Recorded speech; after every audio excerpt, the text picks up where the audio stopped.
சட்டப்பேரவையில் சசிகலாவை பற்றி பேசியதற்கு எதிர்ப்பு தெரிவித்து எதிர்க்கட்சி உறுப்பினர்கள் கடும் அமளியில் ஈடுபட்டதால் பெரும் பரபரப்பு ஏற்பட்டது. தமிழக சட்டப்பேரவையின் பட்ஜெட் கூட்டத்தொடர் இன்று காலை தொடங்கியது. நிதிநிலை அறிக்கையை அமைச்சர் ஜெயக்குமார் தாக்கல் செய்வதற்கு முன்பு வழக்கம் போல் ஜெயலலிதாவின் புகழை பாடினார். இதனையடுத்து அதிமுக பொதுச் செயலாளர் சசிகலா மற்றும் துணை பொதுச் செயலாளர் தினகரன் ஆகியோரை பற்றி ஜெயக்குமார் அவையில் பேசியதற்கு எதிர்ப்பு தெரிவித்து எதிர்க்கட்சி உறுப்பினர்கள் கடும் அமளியில் ஈடுபட்டனர். இதனால் பட்ஜெட் உரை பாதியிலேயே நிறுத்தப்பட்டது.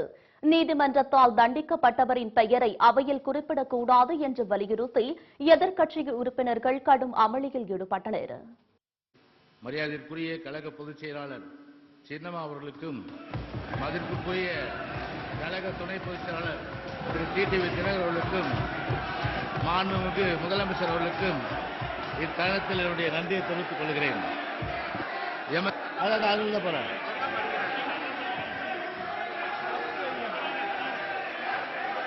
மாமனிதராகவும் விளங்கி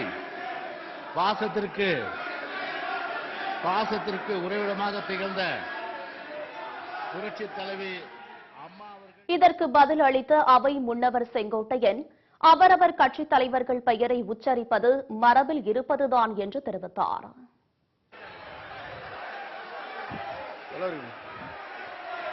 இதுபோன்ற மரபுகள் இதற்கு முன்னாலே சட்டமன்றத்தில் நடந்திருக்கிறது.